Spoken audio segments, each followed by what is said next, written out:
वो बिना किसी चेतावनी के आधमका और किसी आग की तरह फैल गया। पर आज भी किसी को पता नहीं कि वो कहां से आया।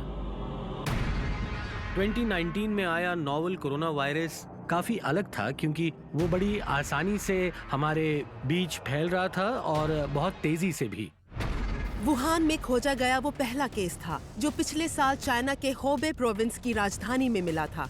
वायरस से अब तक 1200 लोगों की मौत और दुनिया भर में 45,000 लोग इससे प्रभावित हुए हैं और ये गिनती तेजी से बढ़ रही है। हर एक व्यक्ति जो इससे संक्रमित हुआ है उसे देख के ऐसा ही लगता है कि इसके पीछे 3 से 4 और लोग संक्रमित हुए होंगे। चाइनीज न्यू ईयर का पहला दिन काफी गड़बड़ी वाला था। दूर दूर से काफी लोग आए हुए थे और वो काफी परेशान थे।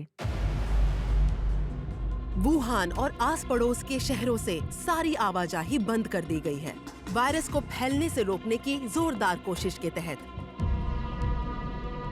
कुछ 6 करोड़ निवासियों को बाहरी दुनिया से अलग कर दिया गया है। मैं बस रो रही थी क्योंकि मैं बहुत परेशान थी। महामारी जरूर बहुत बढ़ गई होगी जिससे वुहान शहर को बंद कर दिया गया। ये नोवेल कोरोना वायरस असल में है क्या? क्या इस बेहद संक्रामक बीमारी को रोका जा सकता है?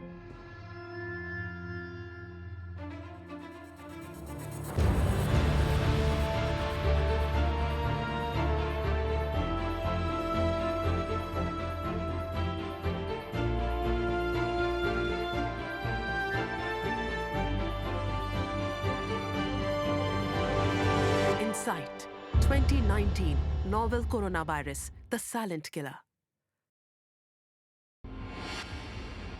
वुहान पर जैसे डर के बादल छाए थे। वो चाइना के हुबे प्रोविंस की राजधानी है और 1 करोड़ 10 लाख लोगों का घर। कई लोग पूछ रहे थे, क्या वो भी इसका शिकार होंगे? अगर जवाब हाँ है, तो कब? वो अपनों को खोने का ख्याल भी बर्दाश्त नहीं कर पा रहे थे। इस रहस्यमयी और जानलेवा वायरस ने शहर में जैसे हाहाकार मचा दिया था।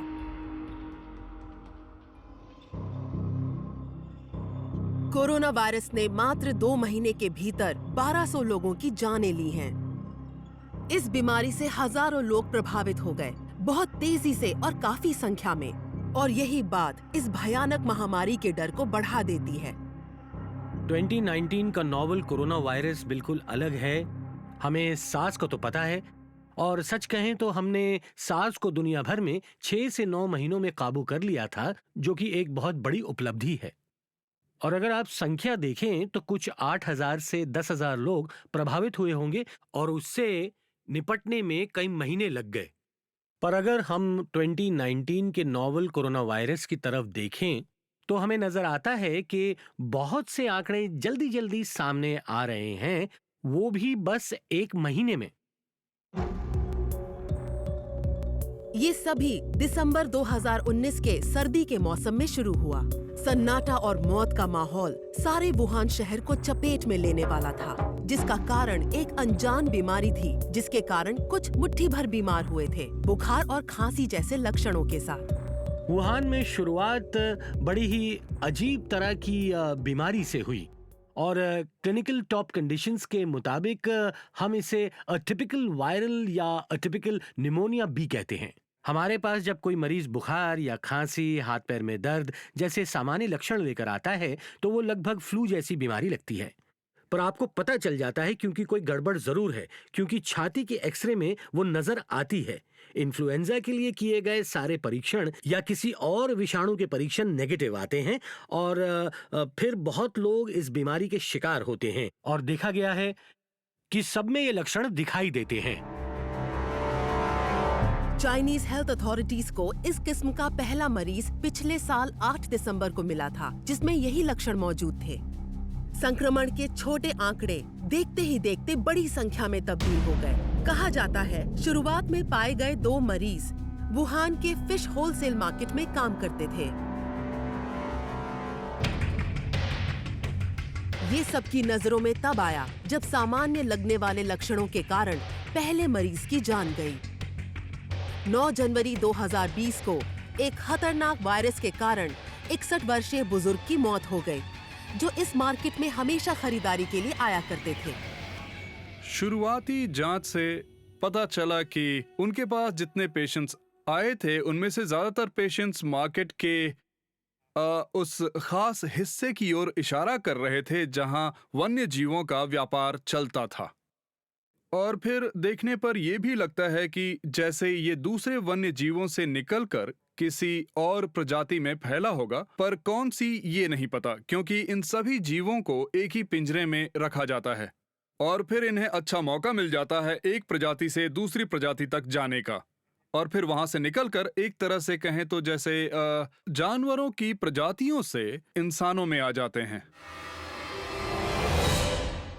चाइना ने वर्ल्ड हेल्थ ऑर्गेनाइजेशन को वुहान में फैले इस खतरनाक वायरस के बारे में 31 दिसंबर को आगाह कर दिया।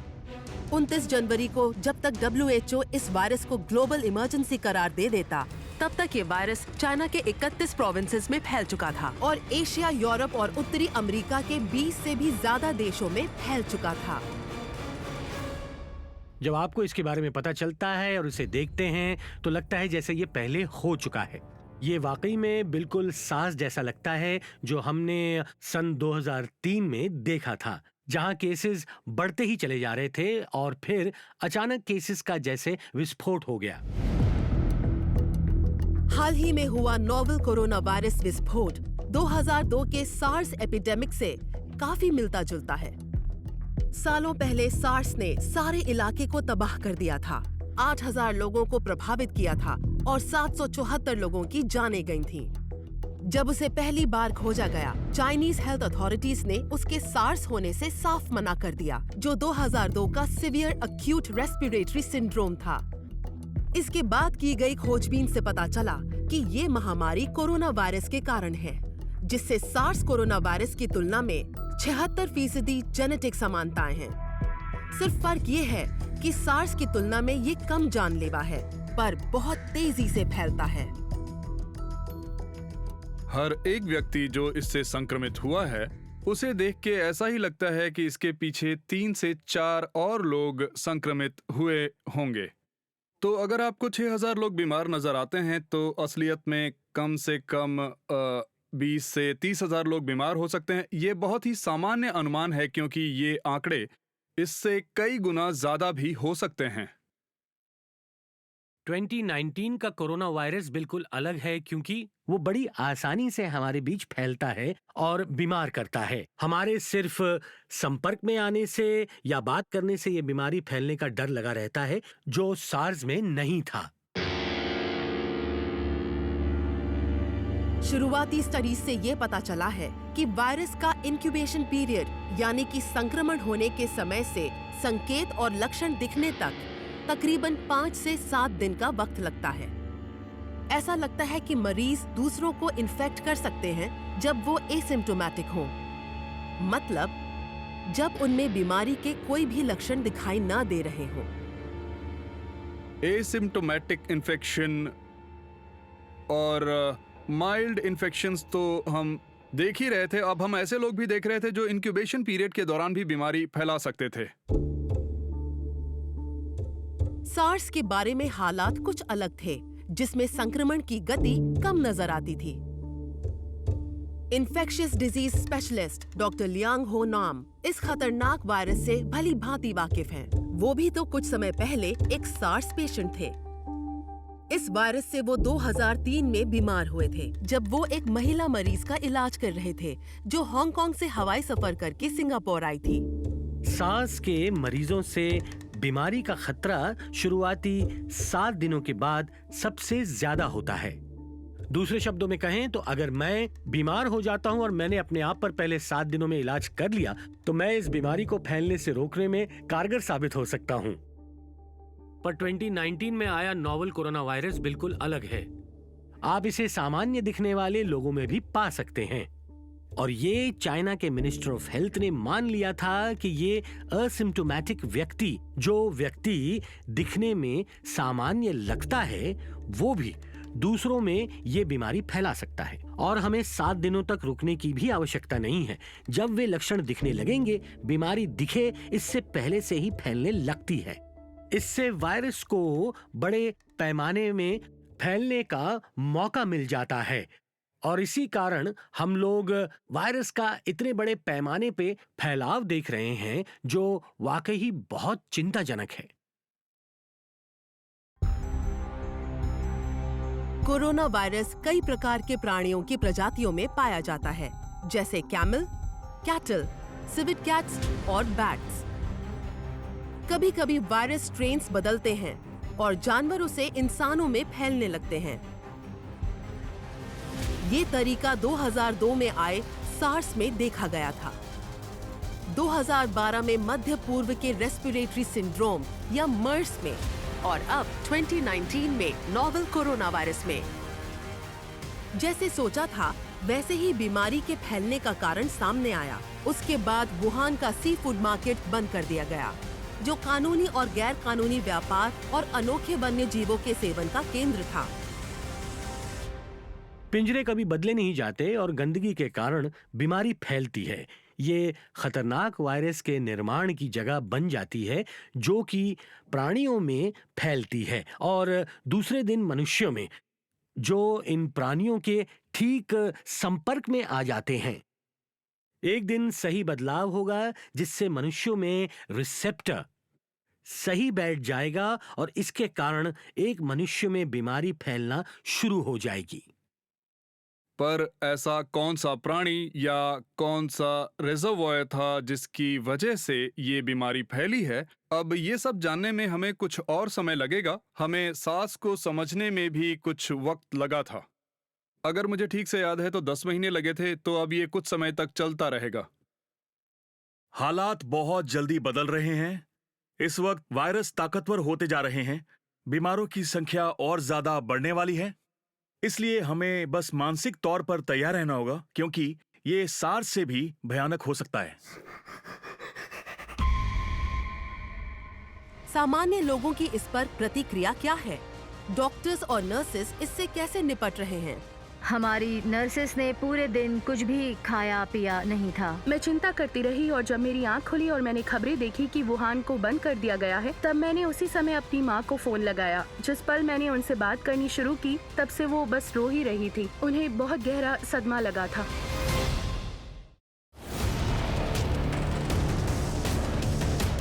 ये 2020 जनवरी की बात है। चाइना में नोवेल कोरोना वायरस संक्रमण के दर्ज हो रहे केसेस के आंकड़े बढ़ने लगे थे।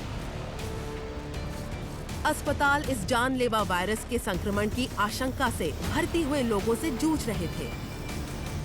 संसाधनों का पूरा उपयोग किया जा रहा था, क्योंकि बुखार और सांस लेने में तकलीफ हो रहे मरीजों की संख्या में लगातार बढ़ोतरी हो रही थी।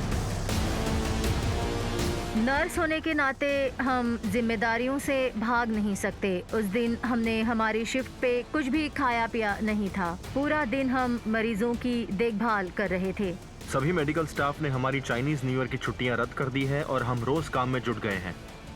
मैं खुद दिन में 10 से 12 घंटे से भी ज्यादा काम कर रहा हूं, पर हम डॉक्टर्स के लिए ये कोई बड़ी बात नहीं है, क्योंकि हम लंबी शिफ्ट्स में काम करने के आदी हैं। इस समय तक नोवेल कोरोना वायरस के केसेस मुख्य केंद्र से दूर चाइना के मुख्य शहरों तक पहुंच गए थे। उत्तर में बीजिंग और दक्षिण में शेंचन।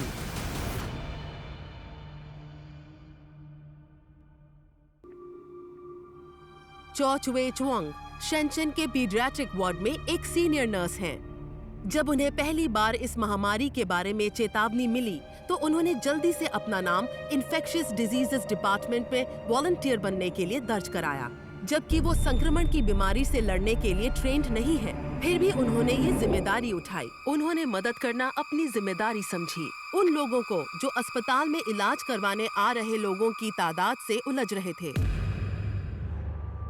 क्योंकि उस दिन फीवर क्लिनिक में सिर्फ 3 ही नर्सेस थी, तो उन्हें अस्पताल की बाकी नर्सेस के सहयोग की बहुत ज्यादा जरूरत थी। जब उन्हें इस महामारी की जानकारी मिली, तब चाइनीज न्यू ईयर की छुट्टियां शुरू होने में कुछ ही दिन बचे थे। कई अस्पताल के कर्मचारी छुट्टी पर चले गए थे। इसी कारण मेडिकल स्टाफ कम पड़ रहा था और बस कुछ ही समय में ये गड़बड़ी उभर कर सामने आने लगी, जब हालात बद से बदतर होते जा रहे थे। लुनार न्यू ईयर के पहले दिन माहौल ठीक नहीं था क्योंकि काफी लोग इकट्ठा हुए थे और वे बहुत परेशान थे। उस दिन मेरी ड्यूटी सुबह 8 से दोपहर 4 बजे तक थी। उस दिन लगभग 100 से ज्यादा लोग आए हुए थे। उनमें से सभी को इलाज की जरूरत नहीं थी। 80 पेशेंट्स को डॉक्टर से मिलने की जरूरत थी। पर जब 100 लोग आए थे तब उनमें से कुछ लोग डॉक्टर से क्यों नहीं मिले, क्योंकि उनमें कोई लक्षण नहीं दिखे और उनमें इस बीमारी के कोई सिम्टम्स नहीं थे। पर फिर भी वो आए क्योंकि वो बहुत डरे हुए थे।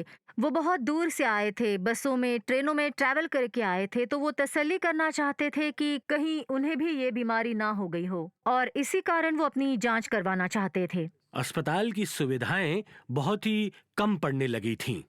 हमने चाइना और अस्पतालों में क्या चल रहा है इस बारे में कई वीडियो सोशल मीडिया पर डाल दिए हैं और आरोग्य कर्मी होने के नाते मैं चाइना के आरोग्य कर्मियों के लिए प्रार्थना करता हूं, क्योंकि वे मुश्किल परिस्थितियों से गुजर रहे थे और उनके चेहरे पर थकावट साफ नजर आती है। मैं इन्हें अगले दिन और काम करने के लिए बिल्कुल नहीं कह सकता। जो को कुछ भावुक परिस्थितियों का भी सामना करना पड़ा, जब एक स्थिति में उसे एक बच्चे को जिसे वायरस हुआ था उसके माता पिता से अलग करना पड़ा। उसे ये कठोर कदम उठाना पड़ा उनकी सुरक्षा के लिए। वहाँ पर एक बच्चा था जिसके माता पिता वुहान से वापस आए थे। माता पिता में तो कोई लक्षण नजर नहीं आए, पर बच्चे को बुखार था। बच्चे को बुखार होने की वजह से और मुश्किल हालातों की वजह से हमने उसके माता पिता को वार्ड में ना रुकने की सलाह दी। इसलिए सिर्फ उसकी दादी बच्चे की देखभाल करती थी। माता पिता बहुत परेशान थे। हालात काफी नाजुक थे। उन्हें अलग करना भले ही अच्छा ना लगा हो, पर ये उनकी अपनी सुरक्षा के लिए बहुत ही जरूरी था। मैं सच कहती हूँ, मुझे बहुत बुरा लग रहा था, लेकिन उस वक्त जो करना जरूरी था मैंने वही किया। अगर मैंने ऐसा नहीं किया होता तो उन सभी को ये बीमारी हो जाती। 20 जनवरी को एक महत्वपूर्ण मोड़ आया जब अधिकारियों ने वायरस से जूझने की नीति बदली। वायरस के मिलने के कई हफ्तों तक चाइनीज अधिकारी यही बताते रहे कि ये रहस्यमयी वायरस जानवरों तक ही सीमित है। लेकिन उस दिन आखिरकार चाइना के जाने माने और उम्दा एपिडेमियोलॉजिस्ट डॉक्टर चुंग नांगशान ने मानो बम ही गिरा दिया। टीवी पर दिए गए इंटरव्यू में उन्होंने इंसानों से इंसानों में इस जानलेवा वायरस के फैलने के केसेस मिलने का खुलासा किया। इससे चाइना में इस महामारी से जूझने का तरीका ही बदल गया। एक कठोर कार्यवाही के तहत चाइना ने वुहान शहर को, जिसकी आबादी 1 करोड़ 10 लाख है, नजर कैद कर दिया। शहर की तरफ जाने वाले सभी रास्ते सील कर दिए गए और पब्लिक ट्रांसपोर्टेशन बंद कर दिया गया। इसी तरह हुबे प्रोविंस को भी सील कर दिया गया, जिसमें कुछ 6 करोड़ लोग रहते हैं। चाइनीज गवर्नमेंट ने इस इलाके में लोगों का आना जाना पूरी तरह से रोक दिया है। चाइना के अंदर और बाहर के इलाकों में भी आने जाने पर रोक लगा दी गई है ताकि लोगों पर सही नियंत्रण रहे, और उन्होंने चाइनीज न्यू ईयर की छुट्टियां भी बढ़ा दी है। ऐसी परिस्थितियों में जहां महामारी फैली हो, वहां डर और अफवाहों के फैलने से और ज्यादा मुश्किलें बढ़ सकती हैं। इसलिए वक्त रहते जरूरी जानकारी देना सही साबित होता है। मुझे लगता है ये सही कदम था और ये सिर्फ चाइना में ही किया जा सकता है। फिर भी कई वुहान के लोग अपने परिवार के उन लोगों के भविष्य के लिए चिंतित हैं जो शहर में कैद पड़े हैं।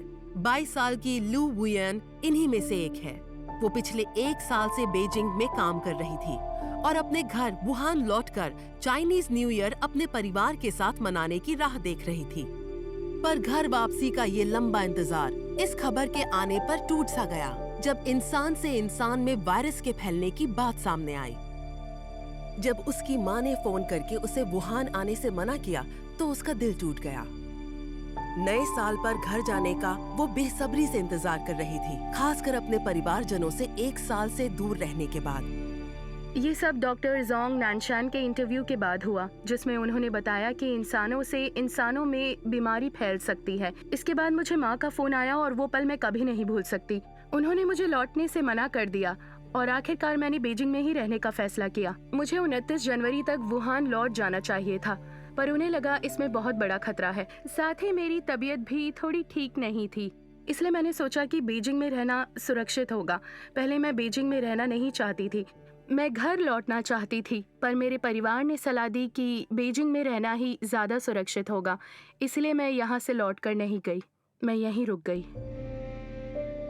उसने नया साल बीजिंग में अकेले मनाया, पर इससे उसके मन को सुकून नहीं मिला, क्योंकि वो अपने माता पिता की सुरक्षा के बारे में ही सोचती रही। कम से कम दिन में 2 वीडियो चैट होते थे, दोपहर को और रात को खाने के समय पर, ये जानने के लिए कि वो क्या खा रहे हैं और क्या कर रहे हैं। ये जानने के लिए कि वो कहीं बाहर तो नहीं गए।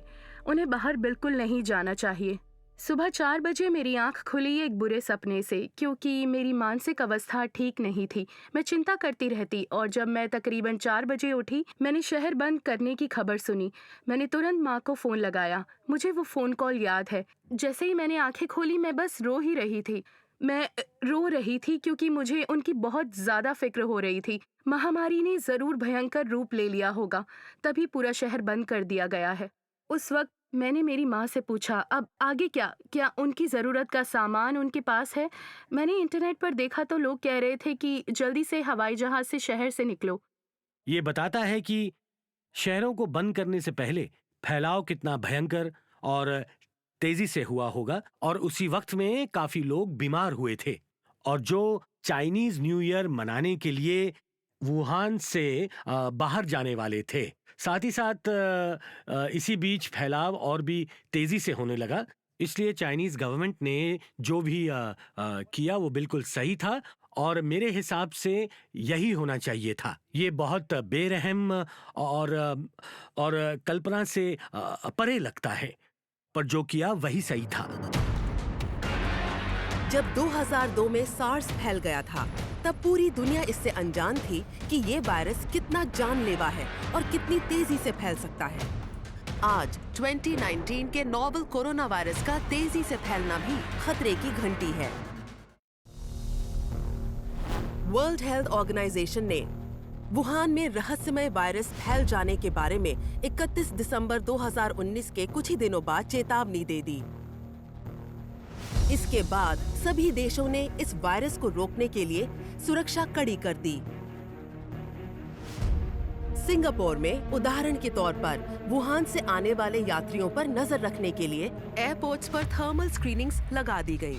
इस घटना के बाद चाइनीज और फॉरेनर्स जो अभी चाइना घूम के आए थे, उन पर रोक लगा दी गई। आज लगभग हर खंड के देशों ने इसी तरह के कदम उठाते हुए उनकी सीमाएं चाइना से आने वाले यात्रियों के लिए बंद कर दी हैं, क्योंकि चाइना के बाहर भी ये बीमारी तेजी से बढ़ रही थी। नोवेल कोरोना वायरस के 45,000 से भी ज्यादा कंफर्म्ड केसेस लगभग 25 अलग अलग देशों में और प्रदेशों में पाए गए हैं। वैसे तो कई मुश्किलें हैं, पर सबसे बड़ी मुश्किल ये है दुनिया भर में हो रही यात्रा। क्योंकि पता है, अगर आप ये कहेंगे कि लोगों को चाइना से आने ना दिया जाए, तो फिर भी चाइना के बाहर भी इस बीमारी के शिकार हो चुके लोग हैं, और ये लोग अब भी सभी जगह घूम रहे हैं। और इसीलिए खतरा अब भी बना है। जहां बहुत से सामान्य दिखने वाले लोग दुनिया भर में हैं, वहां खतरा दिखाई नहीं देता और उनसे बीमारी की संभावनाएं बनी हुई हैं। अब ये कितना संक्रामक है और फैल सकता है, ये हमें नहीं पता है। सार्स की यादें एशिया के 2 शहरों पर अपना दुख भरा साया छोड़ गई हैं, हांगकांग और सिंगापुर। इन दोनों ने ही मेनलैंड चाइना के बाहर इस बीमारी की सबसे ज्यादा मार झेली है। हांगकांग में 299 जानें गईं और सिंगापुर में 33। पर इस दुख भरे अनुभव ने हम लोगों को ऐसे खतरनाक वायरस से निपटने के लिए और सक्षम बना दिया। हांगकांग वासी कमाल के थे। हांगकांग की नर्स प्रशासकों को पता था कि क्या करना चाहिए। वे हिचकिचाए नहीं, उन्होंने स्कूल्स को बंद किया और हर जगह इमरजेंसी डिक्लेयर कर दी। सिंगापुर में, जहां मुझे ऐसी बीमारियों के बारे में तुरंत पता चल जाता है, हमारे यहाँ हर साल सार्स जैसे वायरस के खिलाफ लड़ने के लिए एनुअल ड्रिल्स होती हैं। हम यहाँ इसकी तैयारी पिछले 16 साल से करते आ रहे हैं और मैं ये कहूँगा कि हम 2019 के नोवेल कोरोना वायरस के लिए तैयार हैं। आप देख सकेंगे कि किताबें और कई सारे प्रोटोकॉल्स लिखे हुए हैं। क्या करें अगर ऐसा हुआ तो, क्या करें अगर आप नहीं हो तो, इलाकों की पहचान कैसी की जाए, लोगों को आराम करने के लिए कहाँ रखा जाए, हमें अतिरिक्त कर्मचारी कहाँ से मिल पाएंगे, स्कूलों का क्या होगा जब वो बंद हो जाएंगे, क्या होगा जब कोई काम नहीं करेगा, काम के लिए ज्यादा लोग कहाँ से आ पाएंगे। इन सारे सवालों के जवाब बीमारी फैलने से पहले ही तैयार रखे हैं। Doctor Yu Chijian Union Hospital Shenzhen के इन्फेक्शियस डिजीजेस डिपार्टमेंट में चीफ फिजिशियन हैं। जब उन्होंने इस रहस्यमय वायरस के बारे में पहली बार सुना तो वो हैरान हो गए। मेरे सहयोगी और मैं ऑफिस में थे और हमने वीचैट पर इस बीमारी के बारे में पढ़ा। हमें पहले आश्चर्य हुआ और उस समय मुझे लगा कि ये कोई मामूली सी बीमारी होगी। हमें लगा नहीं था कि ये इस कदर फैल जाएगी। हम वाकई में इस बीमारी को लेकर बहुत हैरान हो गए। तब उन्होंने अस्पताल में इमरजेंसी रिस्पांस टीम बनाई और दूसरे विभागों से सहयोगियों को बतौर वॉलंटियर नियुक्त कर दिया। हाँ, मैं रिस्पांस टीम का सदस्य हूँ। मैं ऑर्गेनाइजर भी हूँ। इस बीमारी से निपटने के लिए सिर्फ छोटे छोटे क्लिनिक्स काफी नहीं रहेंगे जो सिर्फ बुखार का इलाज करते हैं और छोटी मोटी बीमारियों को देखते हैं। हमें बड़े बड़े हॉस्पिटल्स चाहिए। डॉक्टर यू द्वारा एक और इनोवेटिव स्ट्रैटेजी बनाई गई और वो थी टेलीमेडिसिन यूनिट का निर्माण। इसके पीछे कल्पना ये थी कि उन लोगों को महत्वपूर्ण जानकारी देना जो ये समझ नहीं पा रहे थे कि वो बीमार हैं या नहीं। साथ ही साथ अस्पताल के कर्मचारियों का बोझ भी हल्का हो सकता था। हमने जरूरत को देखते हुए एक ऑनलाइन इंफॉर्मेशन प्लेटफॉर्म शुरू कर दिया है। ऑनलाइन सर्विस के तहत हम हमारे मरीजों की बेहतर देखभाल कर पाएंगे। कल के एक दिन में ही 1600 लोगों ने हमसे बातचीत की।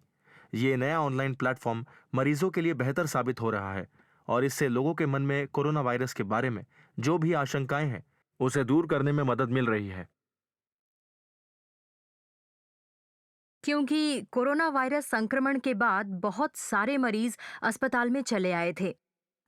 उनकी जांच कर रहे डॉक्टरों पर भी खामखा दबाव बहुत बढ़ रहा था। मरीजों की संख्या भी बढ़ती जा रही थी और इसी वजह से डॉक्टर भी काफ़ी प्रेशर में थे। इसी हालत को देखकर हमने जल्द से जल्द इस बीमारी के बारे में जानकारी देने के लिए इस प्लेटफॉर्म का निर्माण किया। क्योंकि ये तरीका सुविधाजनक था, हम इंटरनेट से या अपने मोबाइल फ़ोन से भी जवाब दे सकते थे, जिससे हम हमारे फ़ोन से कभी भी कहीं भी जवाब दे सकते थे, तब भी जब हमारी छुट्टी हो गई हो या हम खाना खाने गए हो। शाम को हम जब 6 बजे काम से निकल जाते हैं तब हम घर पर जाकर भी मोबाइल फ़ोन से सवालों के जवाब दे सकते हैं। सच कहें तो आजकल हम रात को 9 से 10 बजे तक काम कर रहे हैं।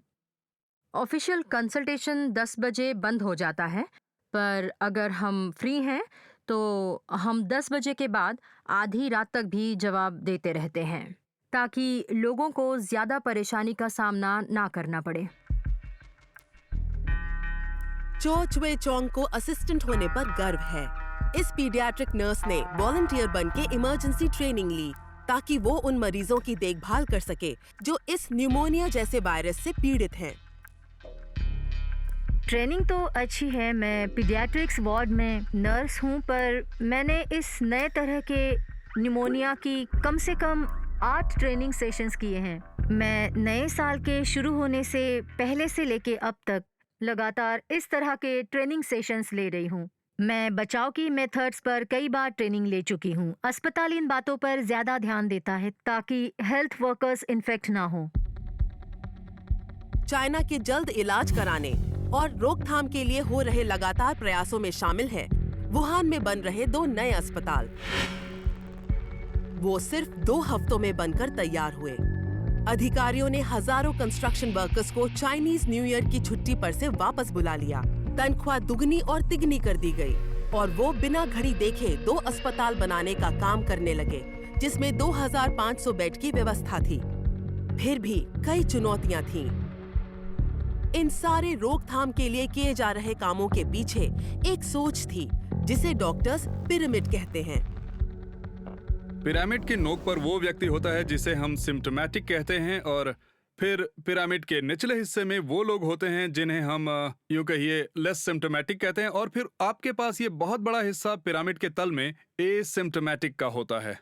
ये जानने के लिए आप इसे कैसे नियंत्रित करेंगे, आपको पिरामिड कितना बड़ा है ये जानना जरूरी है, पर यदि आप अगर आइसबर्ग के ऊपरी नोक पर ध्यान दे रहे हैं तो आप जो उसके नीचे है उससे धोखा खा सकते हैं। मेडिकल साइंस से हमें ये शिक्षा मिली है कि कम साधनों के तहत सिर्फ उनका इलाज हो सकता है जो बहुत ही बीमार हैं।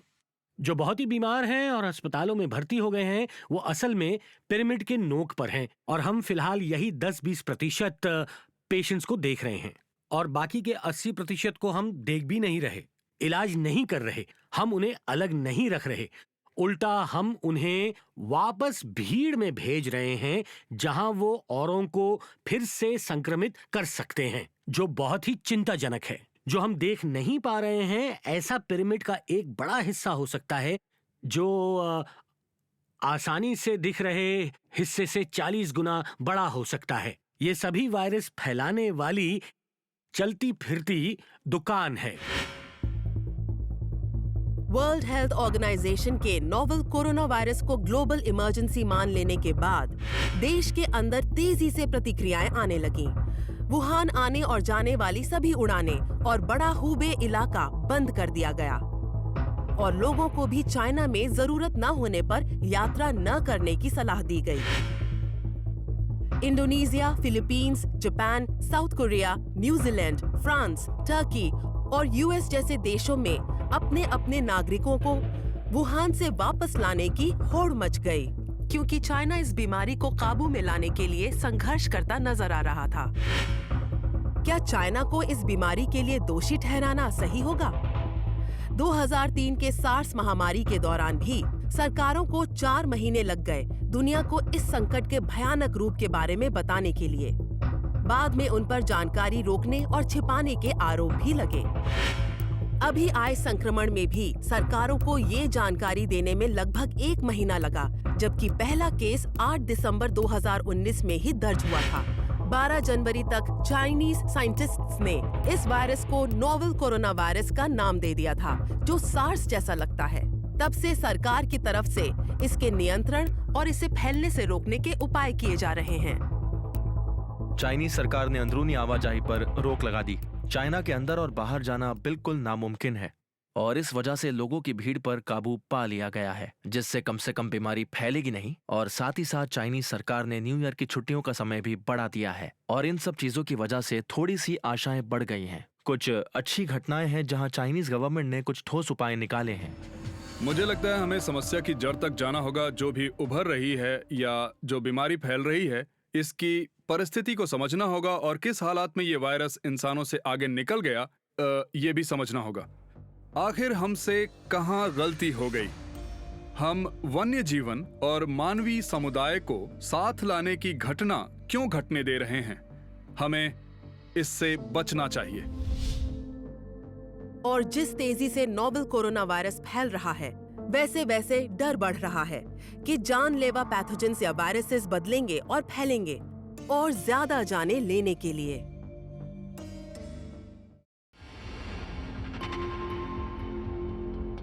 नोवेल कोरोना वायरस के पहले केस मिलने से अब तक 2 महीने से ज्यादा समय बीत चुका है। चाइना के ज्यादातर चहल पहल वाले शहरों के रास्ते ज्यादातर शांत और सुनसान हैं। ऐसा नजारा दिखना अब देश में आम बात हो गई है। जानलेवा कोरोना वायरस के फैलाव के बढ़ते डर ने भीड़ भाड़ भरे इलाकों को भूतिया जगहों में बदल दिया है। बहुत से लोग अपने घर के अंदर छिपकर बैठे हुए हैं। पार्क्स और मनोरंजन की जगहें बंद कर दी गई हैं। मैं हमेशा घर में ही रहती हूँ, ज्यादा बाहर नहीं निकलती। लियो की बातें मानो चाइना के आम लोगों का कहना है। वायरस के फैलने के डर से इन लोगों ने भीड़ भाड़ वाले इलाकों में घूमना फिरना बंद कर दिया है।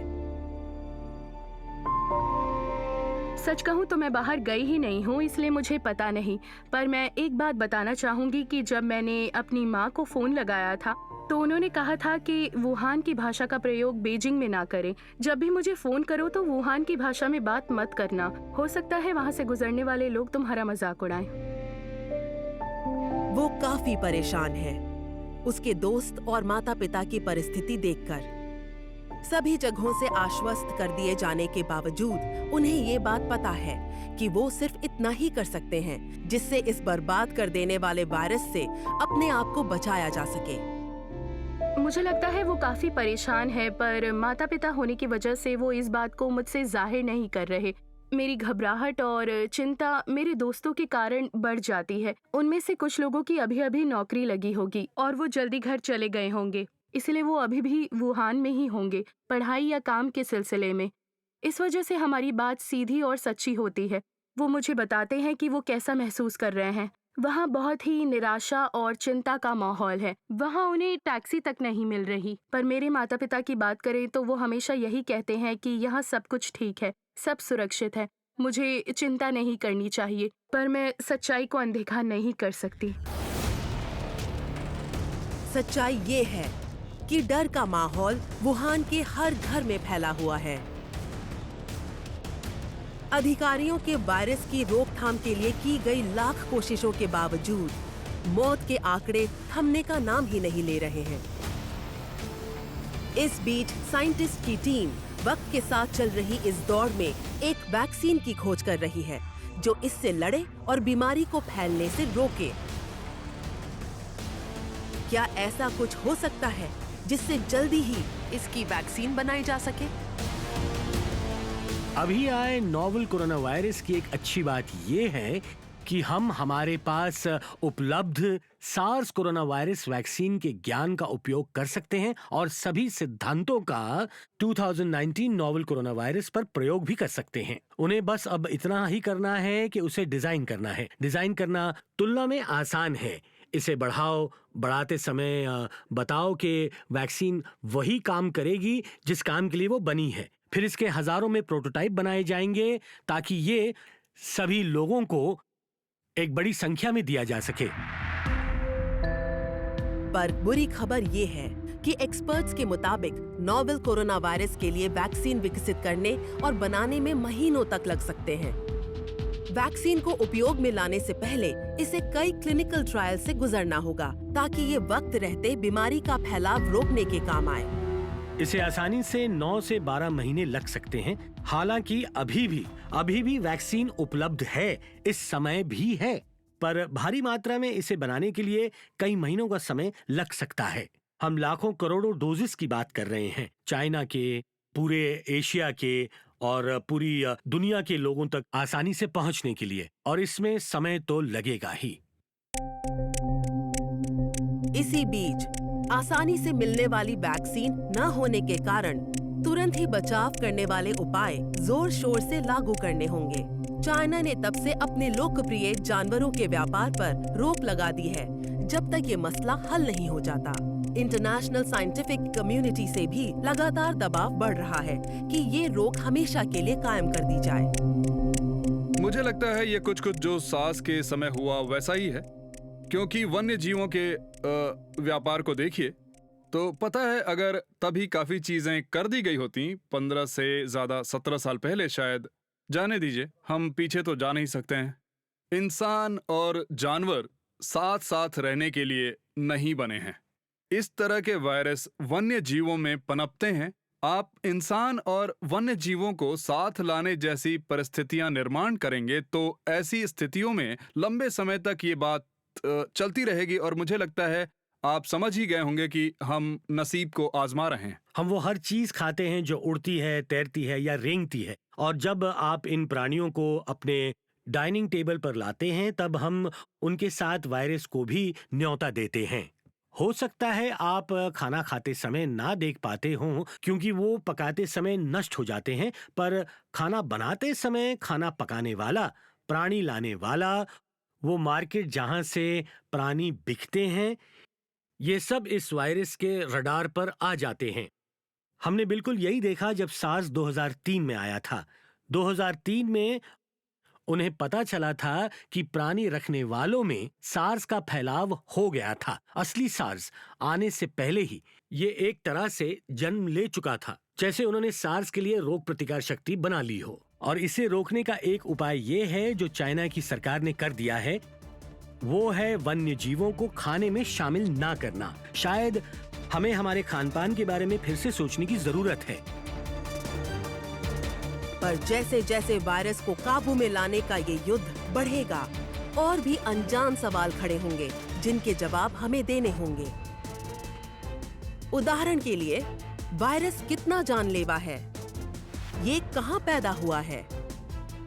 ये कैसे फैलता है? ये बड़ी तेजी से चाइना में फैल रहा कोरोना वायरस क्या भयानक महामारी का रूप ले लेगा? वास्तविकता ये है कि अब तक इस वायरस ने 1200 से भी ज्यादा लोगों की जानें ली हैं। मौत के आंकड़े सार्स को भी पार कर गए हैं। मरने वालों की संख्या और बहुत ही कम समय में पुष्टि किए गए केसेस, इन दोनों ही मामलों में। पर अब भी उम्मीद कायम है कि बुरा वक्त गुजर जाएगा। सवाल सिर्फ ये है कि ये कैसे और कब तक होगा। नोवेल कोरोना वायरस से चल रहे इस युद्ध में जो आमने सामने लड़ रहे हैं, इन्हें बीमारी का खतरा पहले के मुकाबले कई गुना ज्यादा है, क्योंकि बीमार लोगों की संख्या भी ज्यादा है। फिर भी चो जैसी नर्स को यकीन है कि चाइना बाजी पलट देगा और इस युद्ध में इसकी जीत होगी, आज नहीं तो कल।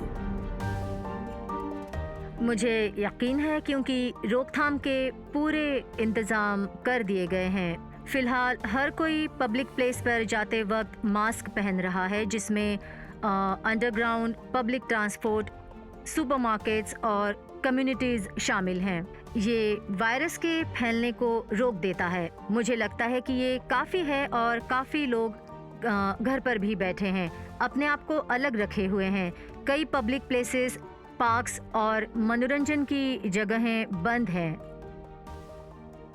इस नज़रिए से देखा जाए तो मुझे काफ़ी यकीन है। वुहान का स्थानिक नागरिक होने के नाते हमने काफ़ी अच्छा प्रदर्शन किया और शहर को बंद करने में भी कोई कमी नहीं रखी। बाकी शहरों में, जैसे मैं जानती हूँ कि हेनन में, वो महामारी को काबू में लाने में कामयाब हो गए हैं। इसलिए मुझे लगता है कि सरकार ने रोकथाम के अच्छे उपाय किए हैं। मुझे पूरा भरोसा है और यकीन है कि ये लड़ाई हम हर हाल में जीत कर रहेंगे। आगे चलकर जब हालात ठीक हो जाएंगे, तब काफी विचार करना होगा। ऐसा लगता है कि जब तक इंसान जानवरों के करीब आते रहेंगे, तब तक भविष्य में ऐसी बीमारी के फैलने के आसार बनते रहेंगे। पिछले दिसंबर में जब से चाइना में इस वायरस ने हड़कंप मचा दिया है, किसी को ये पता नहीं कि ये दौर कब गुजरेगा और हालात काबू में कब आएंगे। हम बस प्रार्थना कर सकते हैं कि ये सब जल्द खत्म हो जाए। अगर हालात में सुधार आया तो केसेस की संख्या गिरनी शुरू हो जाएगी, पर मैंने ये देखा नहीं है। इस बारे में तभी बात कर सकते हैं जब ये होना शुरू हो जाएगा। फिलहाल हम अब भी केसेस आते हुए देख रहे हैं और साथ ही मौतें भी। पता है ये केसेस भी ज्यादा हैं, इसलिए जब तक ये आंकड़े गिर नहीं जाते हम बता नहीं सकते कि इस इलाके का क्या हाल होगा। ये सब कुछ समय तक चलता रहेगा। हम गिरेंगे, उठेंगे, फिर से चल पड़ेंगे और इस दरमियान हमारे कुछ योद्धा, रिश्तेदार और करीबी लोगों को खो देंगे। पर दुनिया और भी ताकतवर बनकर खड़ी होगी, दुनिया और भी बेहतर बनेगी। हम उन लोगों को याद करेंगे जो ये लड़ाई हार गए, और उनकी याद में हम ये परिस्थितियां फिर से दोहराने नहीं देंगे।